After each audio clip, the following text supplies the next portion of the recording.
దసరా అంటేనే రావణ వధ అంటే చెడుపై మంచి సాధించిన విజయానికి ప్రతీక అని అన్నారు మంత్రి వివేక్ వెంకటస్వామి. మంచిర్యాల జిల్లా మందమరిలో సప్త వ్యసనాల దిష్టిబొమ్మ దహన కార్యక్రమంలో ముఖ్య అతిథిగా పాల్గొన్నారు మంత్రి. సింగరేణి ఆధ్వర్యంలో సింగరేణి పాఠశాల మైదానంలో నిర్వహించిన ఈ కార్యక్రమానికి మంత్రి వివేక్ దంపతులు, బెల్లంపల్లి ఎమ్మెల్యే గడ్డం వినోద్ హాజరయ్యారు. అంతకుముందు వెంకటేశ్వర ఆలయంలో ప్రత్యేక పూజలు చేశారు. ఉత్సవ మూర్తులను పల్లకిలో ఊరేగింపుగా రామ్లీలా మైదానానికి మోసుకువచ్చారు మంత్రి వివేక్. పరిసర గ్రామాల నుంచి పెద్ద ఎత్తున ప్రజలు, కుటుంబ సభ్యులతో సింగరేణి కార్మికులు తరలి వచ్చారు. ఎలాంటి అవాంఛనీయ ఘటనలు జరగకుండా పోలీసులు భారీ బందోబస్తు ఏర్పాటు చేశారు. ఈ సందర్భంగా ప్రజలకు దసరా శుభాకాంక్షలు తెలిపారు మంత్రి.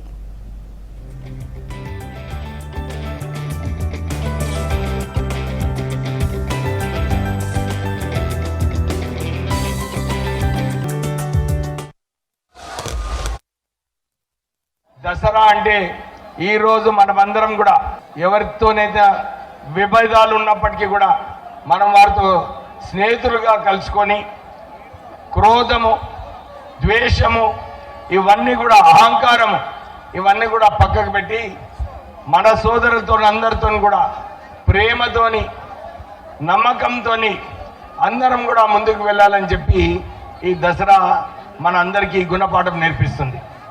మనము ఇదే ఆలోచనతోని మీరందరూ కూడా మొన్న ప్రజాపాలన కాంగ్రెస్ ప్రభుత్వం రావాలని చెప్పి మీరందరూ కూడా గెలిపించుకోవడం జరిగింది. నాకు కూడా ఒక అవకాశం కల్పించారు మీరు. ఇప్పుడే సీతారామయ్య గారు చెప్పారు, పోయిన సంవత్సరం ఎమ్మెల్యేగా రావడము, అప్పుడు మీరందరూ కూడా మళ్ళీ దసరాకు మీరు మంత్రిగా రావాలని చెప్పి ఏదైతే దుర్గామాత నాకు అదే వారి ప్రేమతోని, వారి బ్లెస్సింగ్స్ తోని నేను మంత్రి పదవి కావడం జరిగింది.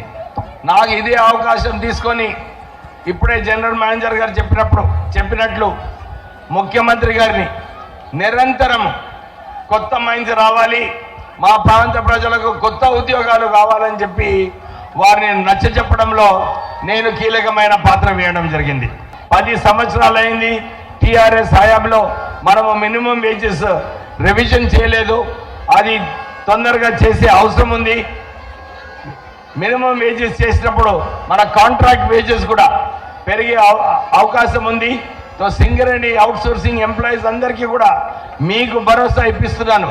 నేను కార్మిక శాఖ మంత్రి వర్యులుగా ఉన్నప్పుడు మీ అందరికీ వేతనాలు పెంచడానికి ప్రయత్నం చేస్తానని చెప్పి మీకు మళ్ళొకసారి భరోసా ఇప్పిస్తున్నాను.